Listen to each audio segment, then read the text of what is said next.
Muy buenas tardes para dar inicio al programa Orientación Magisterial, órgano oficial de la Asociación Dominicana de Profesores y Profesoras. Hoy es 2 de mayo del año 2021 y estaremos lógicamente conversando con ustedes temas de interés para todos y para todas, temas de interés para el país y de manera muy específica para los maestros de la República Dominicana. Orientación Magisterial se transmite todos los domingos de 12 a 1 de la tarde a través de Tele Radio América, Canal 45, el Canal 12 de Claro y por la plataforma digital de la Asociación Dominicana de Profesores y Profesoras. Digamos, más o menos en una hora estará diferido a través de YouTube, que usted podrá perfectamente cualquier hora poder ver el programa Orientación Magisterial. Yo quiero agradecer a nuestra selecta audiencia que hace con nosotros el programa, que hace del programa Orientación Magisterial el medio a través de la cual se informa, se orienta, a través de la cual denuncia, a través de la cual informa a todos y a todas. Orientación Magisterial, este instrumento de información de todo el magisterio del país, que lo ven aquí, que lo ven fuera también, nos lo han reportado audiencia. Y quiero, a propósito de lo internacional, ojalá y el director pueda apoyarnos, expresar nuestra solidaridad con el pueblo colombiano que ha estado viviendo una situación de profunda represión por parte del gobierno de Iván Duque. Colombia y sobre todo Cali ha sufrido la agresión por parte de las fuerzas públicas, que ha dejado ya más de 6 muertos, decenas de heridos, cientos de personas apresadas y lógicamente perseguidos.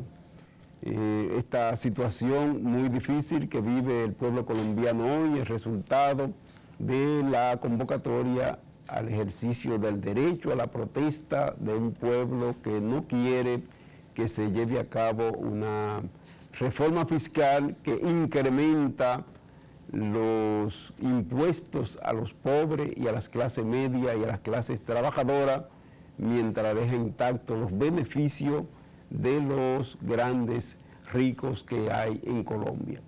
Esta acción por parte de las organizaciones sociales, de las organizaciones gremiales, de los sindicatos, de las organizaciones indígenas en contra de esta reforma ha sido respondida por parte del Estado con represión, con una agresiva acción represiva que los compañeros colombianos vienen denunciando. Quiero en este mismo campo expresar también nuestra solidaridad a los maestros y maestras colombianos que agrupados en la Federación Colombiana de Educadores han sido parte de la convocatoria a estas grandes jornadas de protesta y de convocatoria a paro que aún el día de ayer, 1 de mayo, alcanzó, yo diría, uno de los picos más importantes de movilización social del pueblo colombiano. Miles y miles de ciudadanos colombianos participaron activamente en las protestas prácticamente en todo el país. Nuestro rechazo total a la represión en contra del pueblo y los trabajadores de Colombia, nuestra solidaridad y apoyo activo por parte de los trabajadores dominicanos y de los maestros de la República Dominicana a la Federación Colombiana de Docentes, FECODE, que es, digamos, la par de ADP en el caso de Colombia. Allá la FECODE es parte activa de la coordinación de la lucha del pueblo colombiano por los derechos que tiene este país a avanzar con equidad y con respeto a la paz. Quiero también informarle a los compañeros y compañeras que estamos en el proceso de validación de la lista de miembros del ADP, estamos en la ruta de la instalación del proceso electoral de nuestro sindicato, que habrá de desarrollarse en el mes de octubre. En ese sentido, se seleccionó la Comisión Nacional Electoral en el pleno pasado y estamos en el proceso de validación.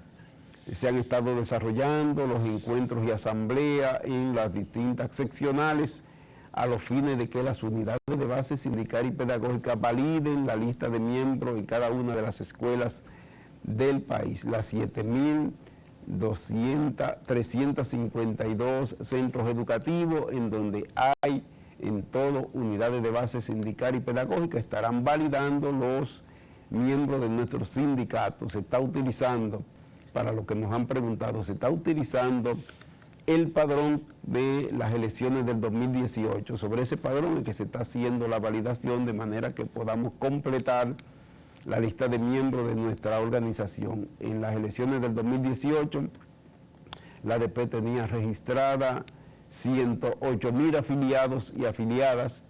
Pensamos que en este momento habrá de incrementarse en la medida en que ha aumentado el número de maestros y maestras que forman parte de nuestro sindicato, y eso es lo que nosotros queremos registrar, de manera que garanticemos que participen en el proceso electoral todos los compañeros y compañeras que tienen derecho a participar y queden lógicamente excluidos de la lista de miembros aquellos que por distintas razones no son parte del sindicato o simplemente no son parte de los que tienen derecho a ejercer el voto en las elecciones del mes de octubre. Hagamos, compañeras y compañeros de las distintas seccionales, todo el esfuerzo posible para que este proceso de validación sea exitoso.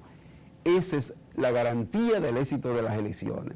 Si tenemos un padrón confiable como debe de ser, creo que estaremos desarrollando una vez más, como siempre lo ha hecho la Asociación Dominicana de Profesores y Profesoras, unas elecciones que serán ejemplo de democracia como es la vida y la conducta de la Asociación Dominicana de Profesores y Profesoras. Las elecciones deben fortalecer nuestro sindicato, deben fortalecer su unidad, deben fortalecer el compromiso del magisterio con su sindicato y lógicamente debe apuntalar con mayor fuerza la intervención del sindicato en defensa de sus afiliados, en defensa de la educación pública y lógicamente en defensa de los derechos legítimos de todos los dominicanos y dominicanas que forman parte del accionar histórico de la ADP. Informarle también que se está trabajando en la instalación del concurso de oposición para la selección de docentes que habrán de ingresar al sistema educativo nacional. El Comité Ejecutivo Nacional ya ha hecho varias jornadas analizando la orden departamental, que será la normativa que rige el concurso. Mañana lunes una nueva convocatoria del Comité Ejecutivo. Pensamos nosotros que nos permitiría concluir en las propuestas ADP en torno a esa normativa, y una vez hecho eso y consensuado con el Ministerio de Educación, creo que lo que queda es el calendario de instalación del concurso, pedirle a los compañeros y compañeras que tienen interés de participar en ese concurso que vayan buscando su documentación, los documentos que se necesitan para poder participar y lógico que se vayan preparando para que podamos salir airosos del concurso de oposición que habremos de estar desarrollando prontamente y que nosotros tenemos la esperanza y la confianza de que va a ser un buen concurso. A eso nosotros estamos apostando y en esa dirección estamos trabajando. Queremos de igual manera, orientar a los compañeros y compañeras a estar pendientes a las informaciones oficiales sobre el tema del concurso. No se dejen llevar de informaciones que no van. Hay gente que está enviando informaciones de concursos anteriores, que está desinformando.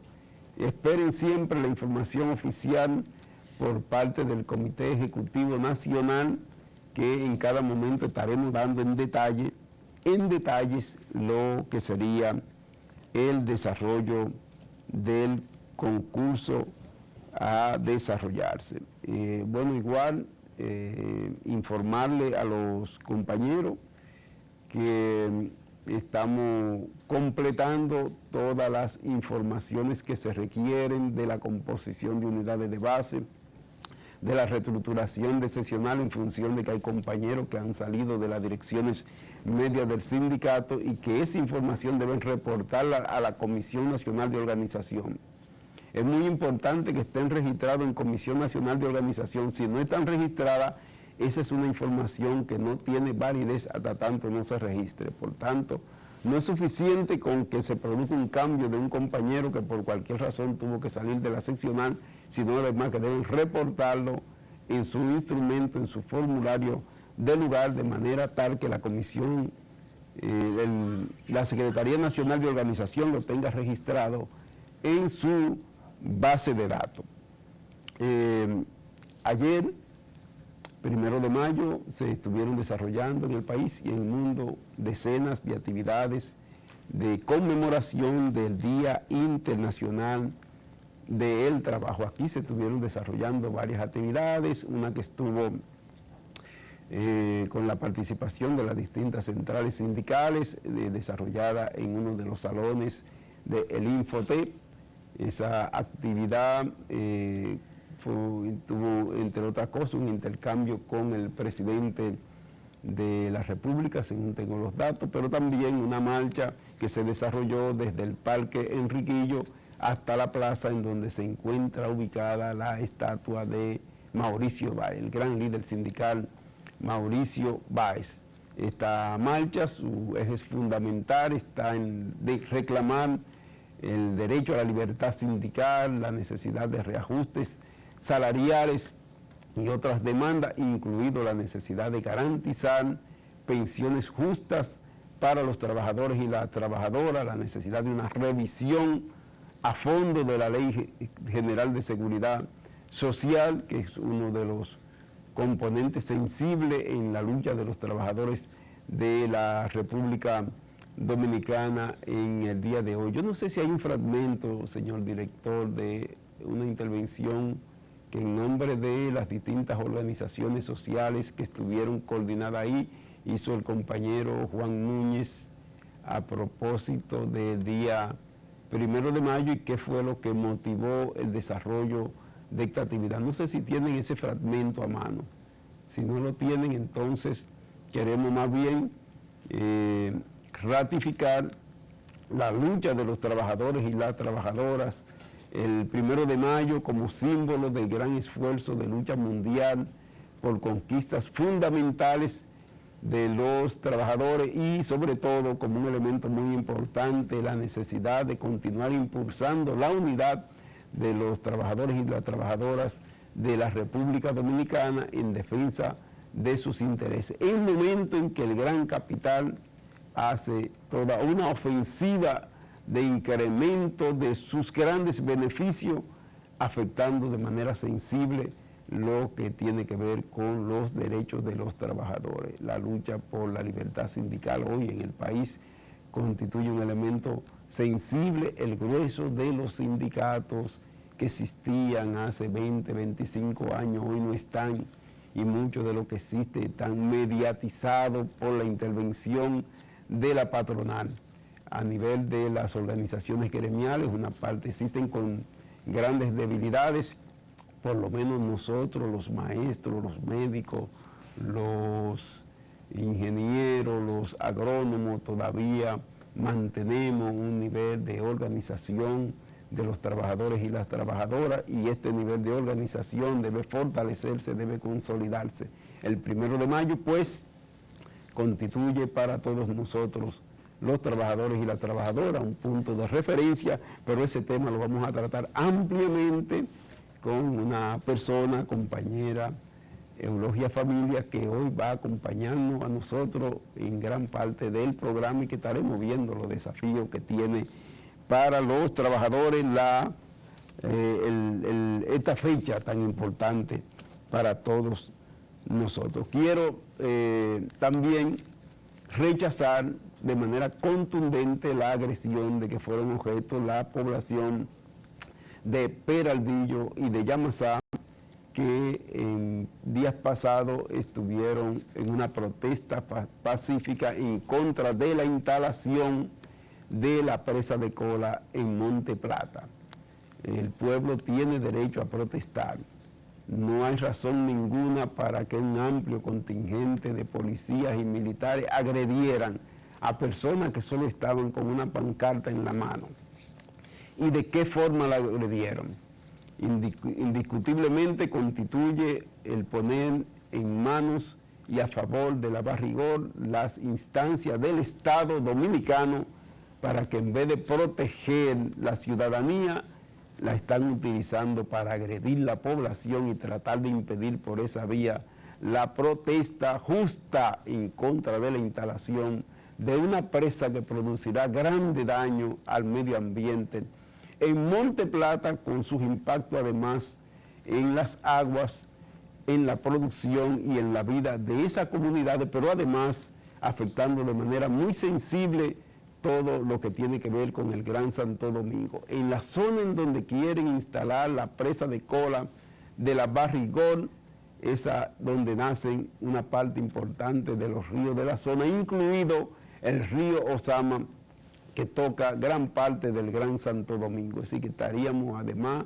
afectando todo el litoral este y occidente y norte del Gran Santo Domingo, y lógicamente el malecón se ve automáticamente afectada por la presa de cola y por el interés que tiene la Barrigol de afectar y de expandir su explotación minera hacia la zona de Monte Plata. El pueblo de Monte Plata está en pie de lucha.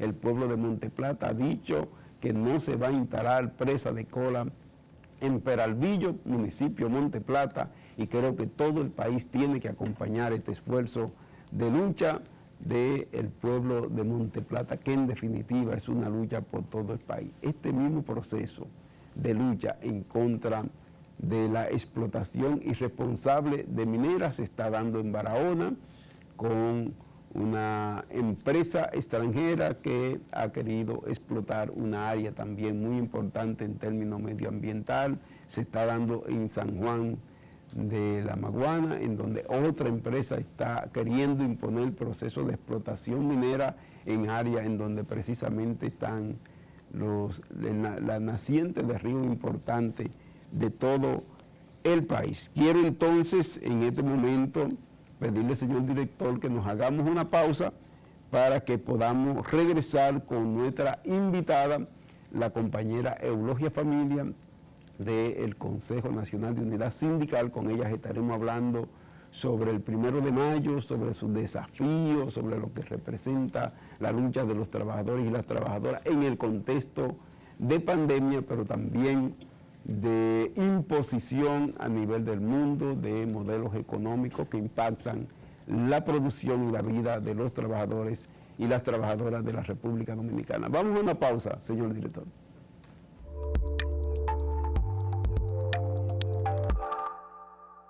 En ARS Senma trabajamos día a día para garantizar a nuestros afiliados servicios de salud con calidad. Si eres maestro público activo o empleado administrativo del Ministerio de Educación, ven y afíliate, porque tenemos planes diseñados para satisfacer tus necesidades en materia de salud. Somos ARS Senma. Para acercar los servicios y ampliar los canales de atención, ARS Senma pone a disposición de todos nuestros usuarios la aplicación móvil, una herramienta tecnológica ágil, moderna y fácil de usar que les permite ejecutar servicios en línea. Esta aplicación está diseñada para dispositivos inteligentes como iPhone, iPad y Android, conectado a una red de Internet y con espacio de almacenamiento disponible. Los usuarios pueden descargarla tanto en el Play Store como App Store y con un solo clic podrán acceder a una gran variedad de servicios tanto de consulta como transaccionales.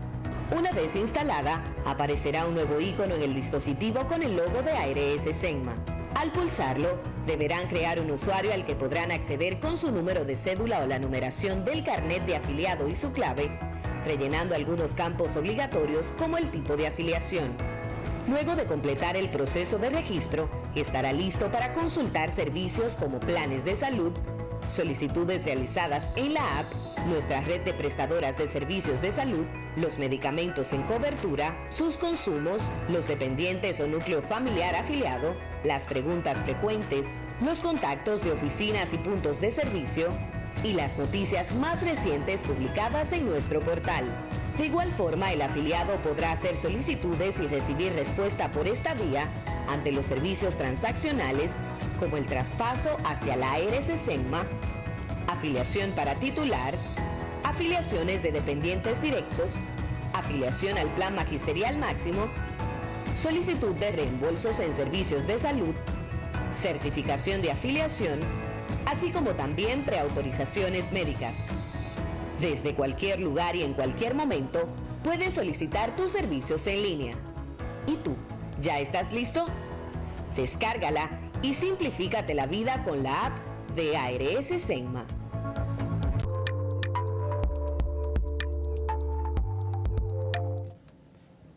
Muy buena, en lo que preparamos la intervención de la compañera Eulogia Familia, quiero compartir con ustedes el reportaje de la semana.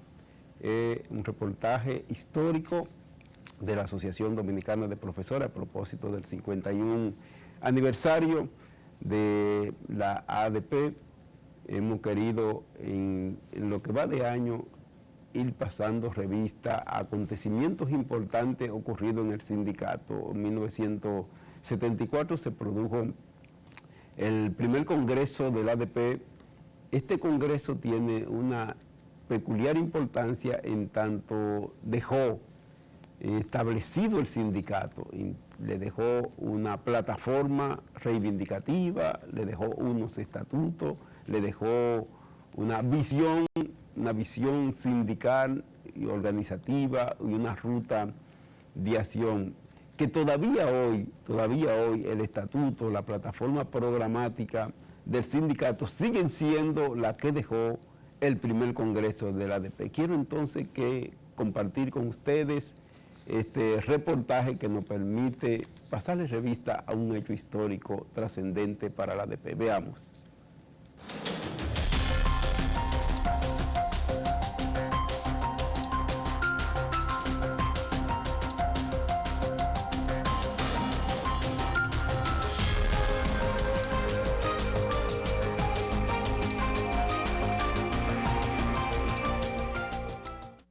La celebración del primer Congreso Nacional de la Asociación Dominicana de Profesores fue resultado de 7 años de existencia y de lucha, manifestado de manera triunfal, celebrado en el mes de agosto de 1977 y considerada fecha histórica desde la fundación del gremio.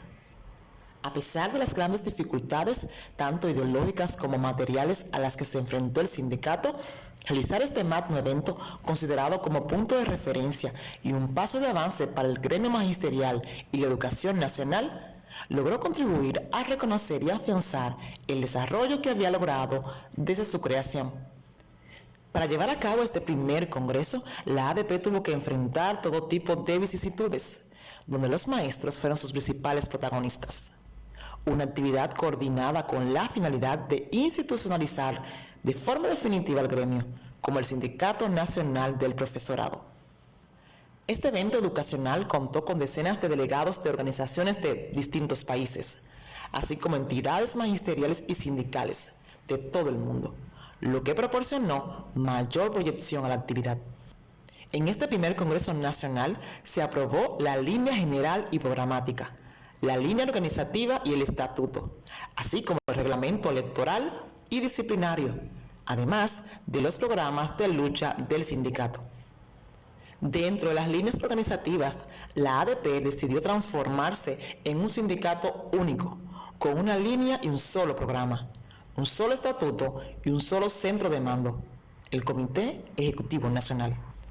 En este primer congreso se aprobaron las grandes banderas programáticas, la lucha de los maestros por una educación al servicio de los intereses nacionales y orientados a desarrollar los valores de la nación, así como luchar por un salario digno, un seguro médico y la integración de la comunidad educativa, conformados por maestros, alumnos y representantes de la comunidad.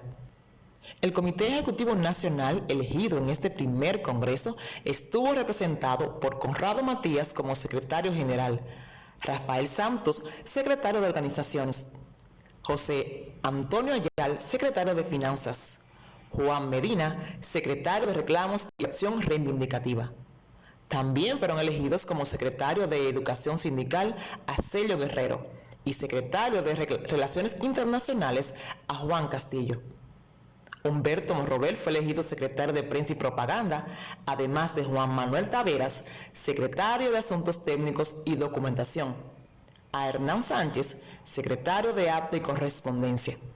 Del mismo modo, Juan José Vargas y Bartolomé de Cans fueron elegidos como primer y segundo vocal, respectivamente.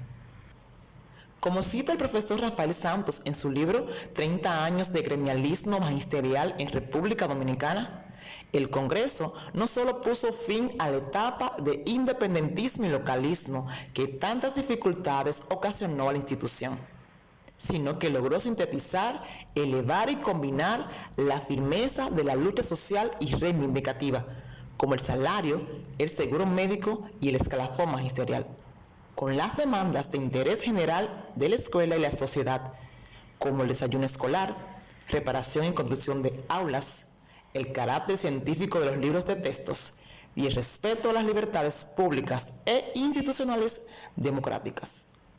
El primer Congreso de los Trabajadores de la Enseñanza apuntó el máximo organismo de los maestros. Constituyó un paso trascendental para la unidad y la lucha de los maestros dominicanos por una educación científica que responda a los más nobles intereses patrios. Para Orientación Magisterial, Elisa de Jesús.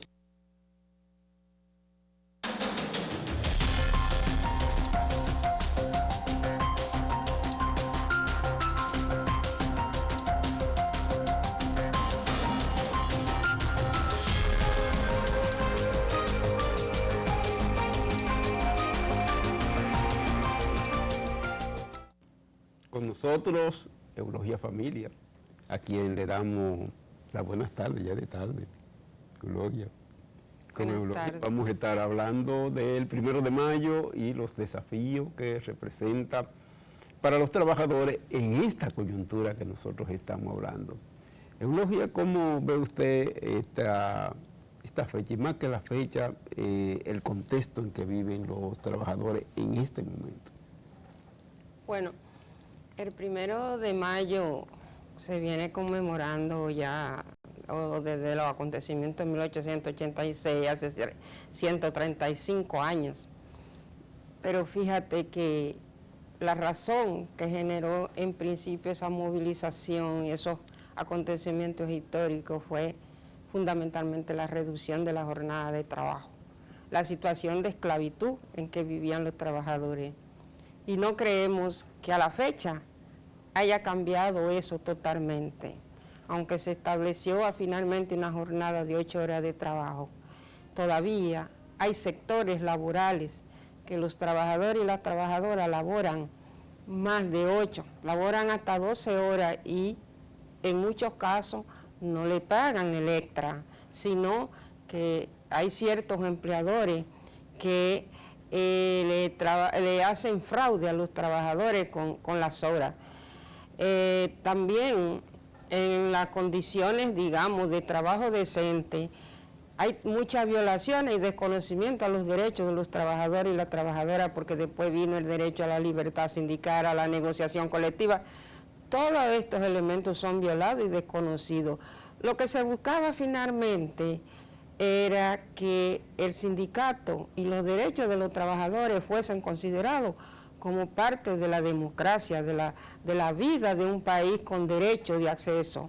Eso todavía está muy distante porque hay un sector de empleador que irregularmente también de las esferas gubernamentales que desconocen el derecho de sindicalización y negociación colectiva. Puede ser que haya un gobierno más permisivo o que haya un gobierno más tolerante que otro, pero regularmente desde el Estado hay represión, se ejerce represión sindical y represión en términos de los derechos laborales de los trabajadores y trabajadoras en la jornada, permiso, reconocimiento a determinadas conquistas económicas. Todavía eso persiste en los sectores empleadores, aunque estamos haciendo los esfuerzos para que esto cambie.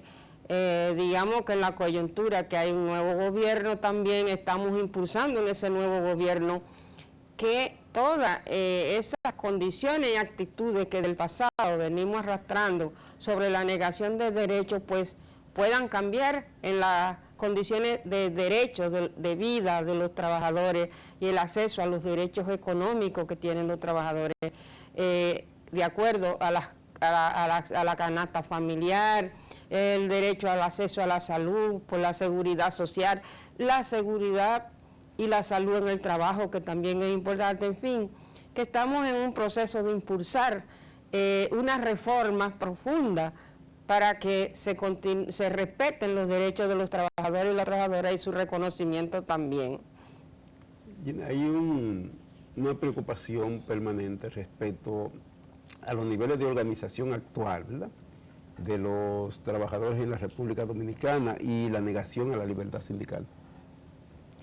Sí, tenemos que decir que desde el sector privado, una parte del sector privado ejerce represión contra la sindicalización y eso ha debilitado mucho al movimiento sindical porque no existen lo suficiente proporción de sindicatos que tengan para la fortaleza para enfrentar lo que son las condiciones de explotación o abuso laboral contra los trabajadores y la trabajadora. Pero también hay que ver que son muchos desafíos ahora que tiene el movimiento sindical, comenzando por las tendencias de cambio en los procesos productivos que se vienen expresando en el mundo y con impacto también en la República Dominicana. Tenemos que ver que son formas de producir que desregulan la relación formal de los trabajadores para afiliarse a los sindicatos o para demandar en conjunto. Por ejemplo, las cadenas de suministro en gran mayoría tienen trabajadores. Si tienen 100 trabajadores, un 25% son formales y un 75% son informales en empresas formales, porque la informalidad no es solamente el trabajo por cuenta propia que hay en el país, sino que hay una informalidad de trabajadores que solamente reciben un salario.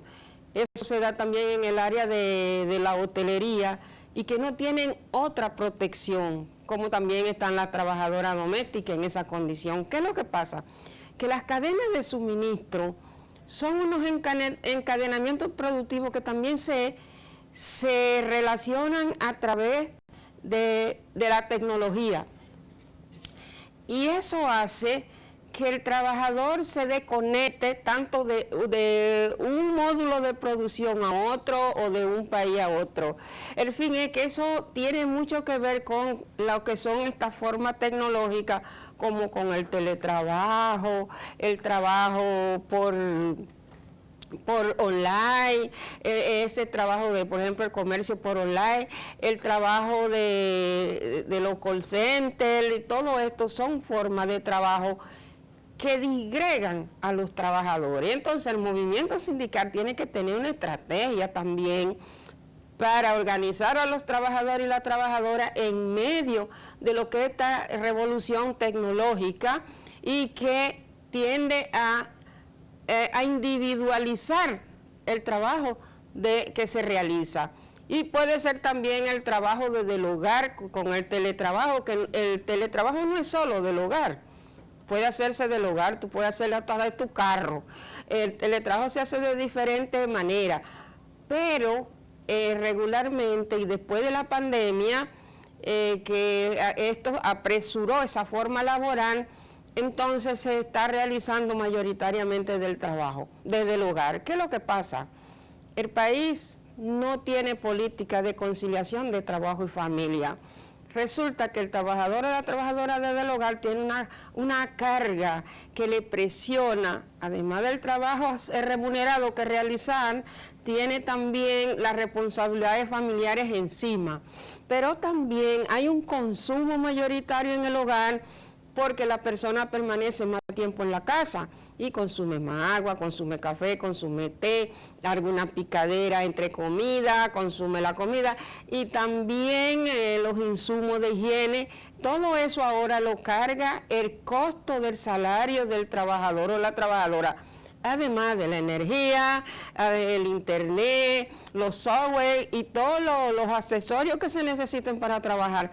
Todo eso está en el costo económico ahora del trabajador o la trabajadora. O sea que si antes el salario de los trabajadores y las trabajadoras era bajo, ahora se les reduce más.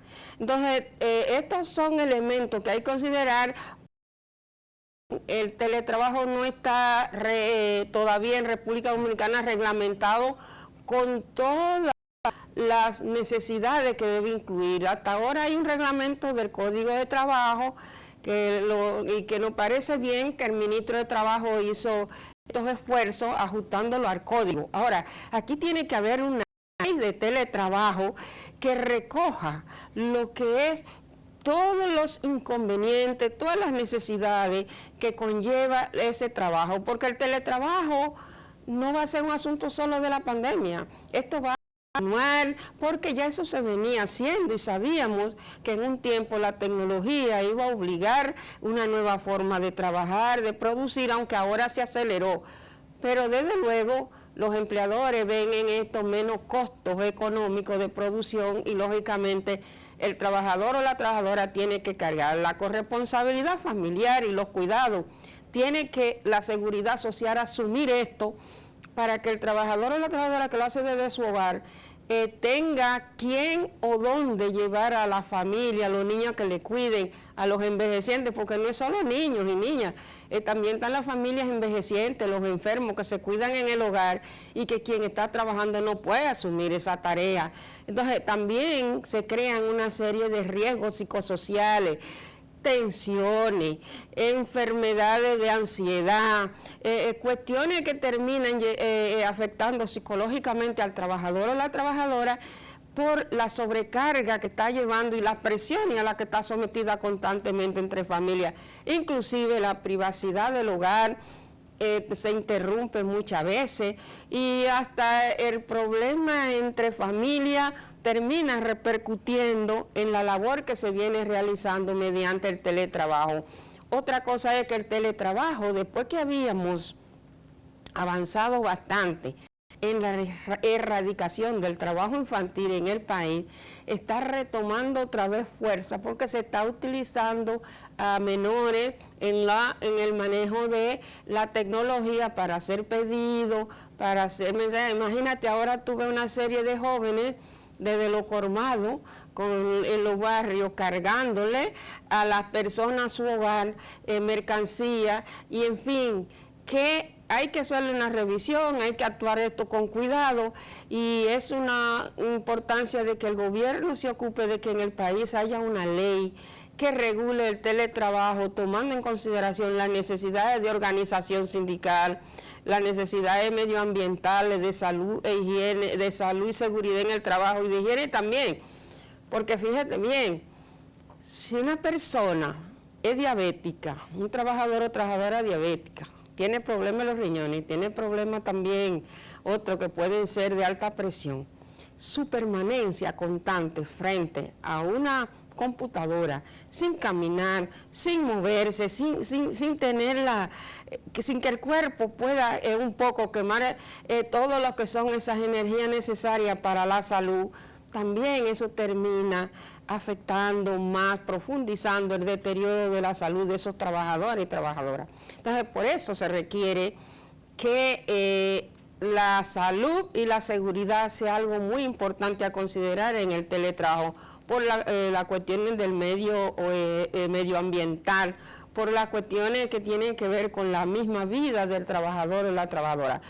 Son situaciones muy profundas, son situaciones difíciles, pero además, nosotros los trabajadores y el gobierno y los empleadores tenemos unos desafíos muy serios, porque esto no es un asunto solo de los sindicatos.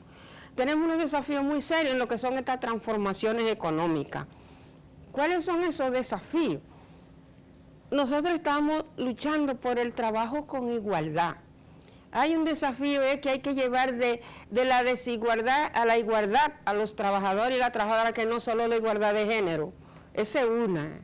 Es también la igualdad de los trabajadores en condiciones, digamos, de discapacidad, a los trabajadores y las trabajadoras migrantes, un trato igualitario en sus labores, y todas las personas sin discriminación deben disfrutar de una oportunidad de un trabajo decente. Hay otra transformación, otra transición, que es otro desafío de la economía informal a la formalidad. Eso hay que formalizarlo, eso hay que resolverlo, porque la informalidad es la que ocupa mayor trabajo en el país, mayor ocupación en el país, hombres y mujeres. Pero ¿qué es lo que pasa? Esa informalidad inclusive es un riesgo para los sistemas de seguridad social, porque no le cotiza al sistema de seguridad social, no recibe asistencia, y entonces de alguna manera hay que darle asistencia en salud, por la obligación que tiene el Estado de asegurarle la salud a todo el mundo. Pero al no estar incluido en la seguridad social, eso significa que la sostenibilidad de los sistemas, del sistema financiero también de la seguridad social, es débil. En fin, hay otra que es la transición y la transformación del trabajo en el medio ambiente y contra el cambio climático. Eso es algo muy urgente que lo necesitamos, porque nosotros, sobre todo este país que está expuesto a situaciones de catástrofes por huracanes sobre todo, y bueno, y tenemos ahora esta pandemia, pero nosotros no sabemos cuándo viene otra, uno no sabe. Entonces, la cuestión del medio ambiente, el empleo verde, que es un empleo que debe ser sano, con las condiciones de trabajo decentes, ambientalmente decentes, con salud y seguridad en el trabajo.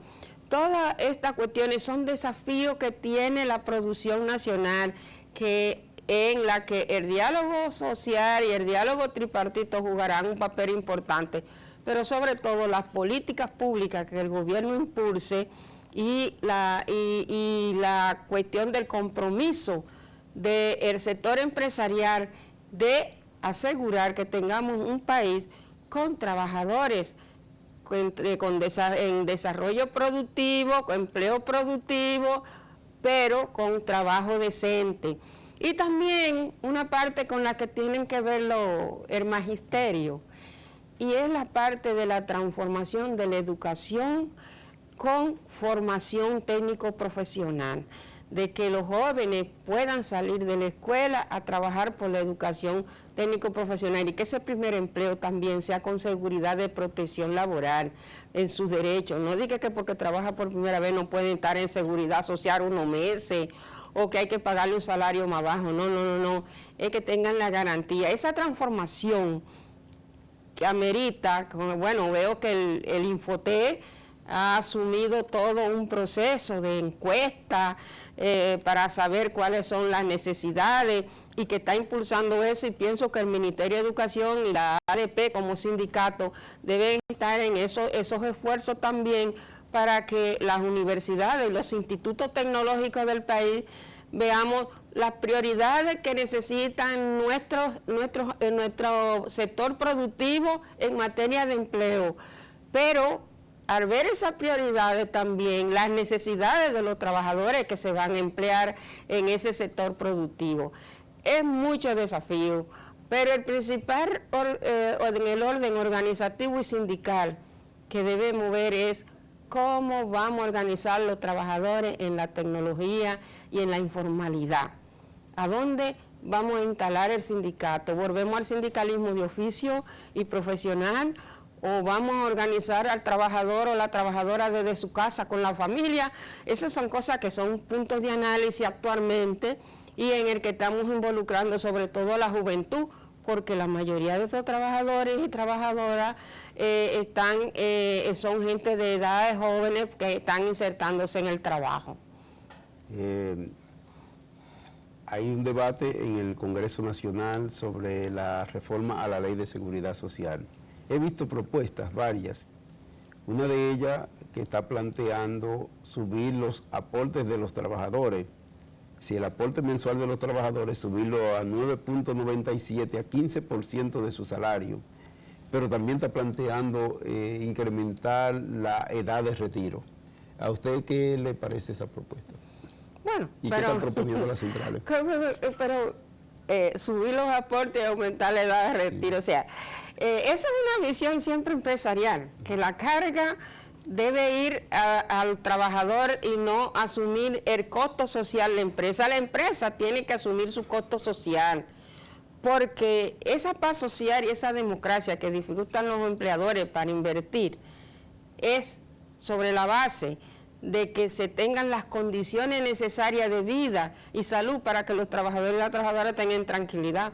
Pero si le vamos a agravar más la vida, el ingreso a los trabajadores, si le vamos ahora a alargar más los años de pensiones a los trabajadores y las trabajadoras, mira, pensando solamente en tener más ganancias y ellos menos gastos, entonces estamos en una situación que siempre va a ser un debate de nosotros desconocer esas cuestiones.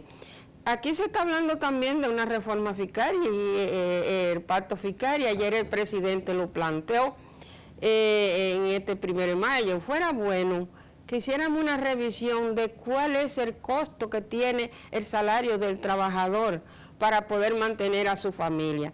En esta pandemia, los salarios de los trabajadores se redujeron a más de un 45%. Por una elevada inflación, un elevado aumento en los precios de primera necesidad, por una reducción en los salarios y también un desempleo.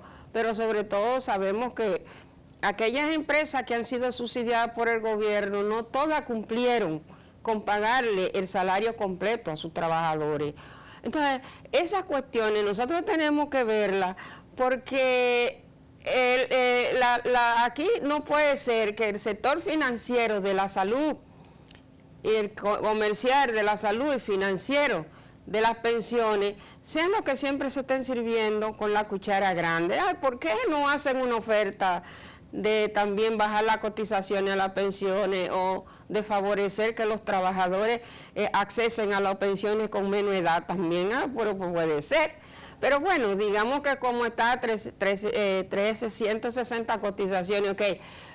Pero aumentar ahora el acceso, la edad para acceder a una pensión, eso es algo que yo creo que no se corresponde, algo que vamos a discutirlo profundamente y vamos a hacer también nosotros nuestras propuestas, desde luego en esos procesos. Pero la seguridad social no puede seguir siendo la seguridad social que tenemos, costosa, muy costosa para los trabajadores. Nosotros aspiramos a una seguridad social que sea dirigida desde el Estado, del gobierno, que sea el principal ente rector de la seguridad social y que la administre y que la gente pueda acceder a salud gratuita y también a tener pensiones solidarias. Esa es la seguridad social que los trabajadores y las trabajadoras queremos.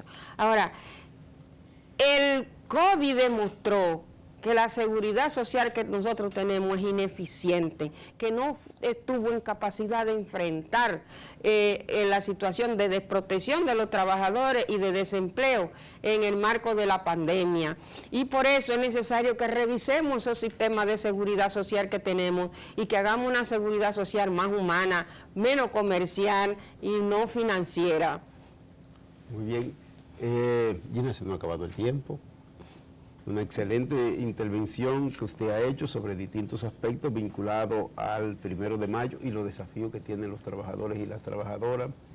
Yo quiero pedirle al director finalizar el programa con un mensaje que produjo el expresidente del Brasil, Luis Ignacio Lula da Silva, a propósito del esfuerzo que está haciendo Cuba por avanzar en medio de prácticamente medio siglo de bloqueo y el esfuerzo que está haciendo por desarrollar vacunas que puedan llegar a los más pobres, a los que los ricos no quieren que llegue, a no ser resultado de grandes ganancias para los laboratorios, las farmacéuticas que son productoras de estos bienes que son ya hoy imprescindibles para la vida de la humanidad.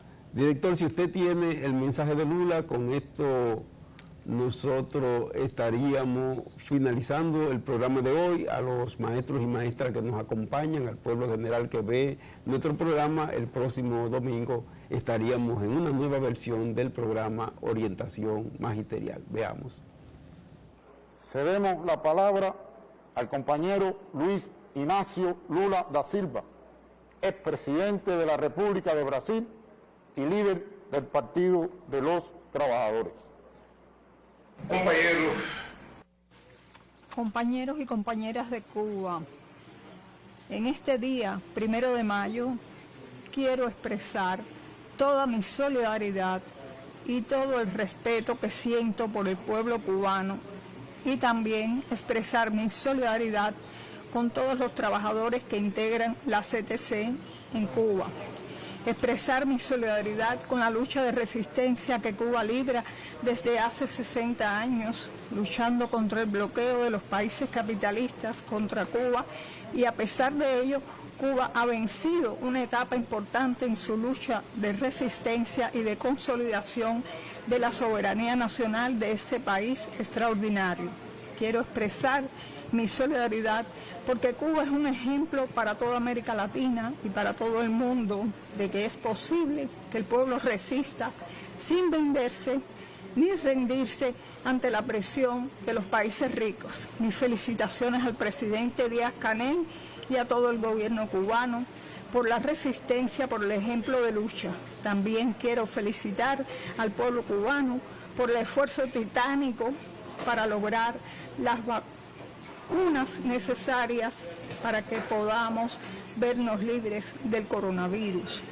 Sé que Cuba está trabajando en 5 candidatos vacunales y que algunas ya se encuentran en una fase avanzada, y espero que en breve Cuba pueda anunciar su exitosa experiencia y que el mundo pueda dejar de perseguir ideológicamente a Cuba y comience a comprar las vacunas que pueden ayudar a salvar a la humanidad. En este día, 1 de mayo, quiero concluir diciendo: felicidades, Cuba.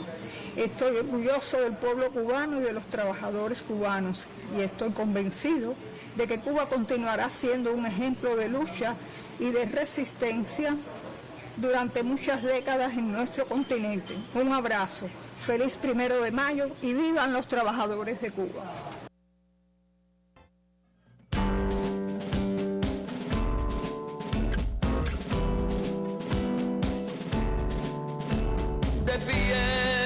Los profesores, la patria nos reclama, el alba y la mañana anuncian sus labores, jornadas de futuro, motivando progreso, razón de ser maestro, satisfacción y orgullo.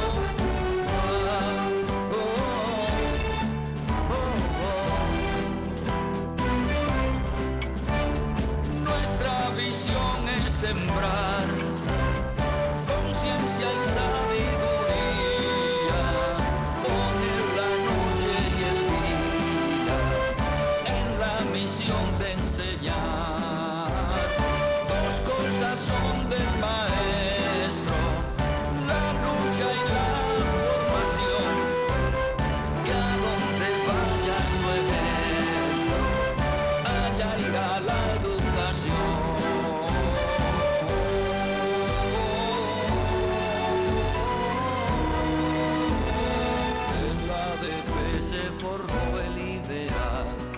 Ennoblecer a esta ilustre labor, dignificando la acción de enseñar, reconociendo su justo valor. De pies los profesores, semilla de esperanza, que el triunfo y la confianza descansa en tu valores.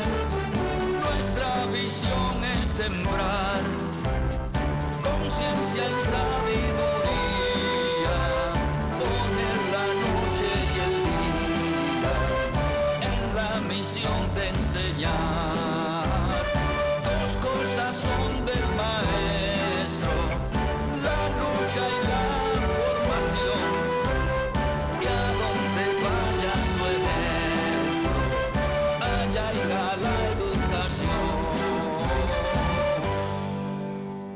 De pies los profesores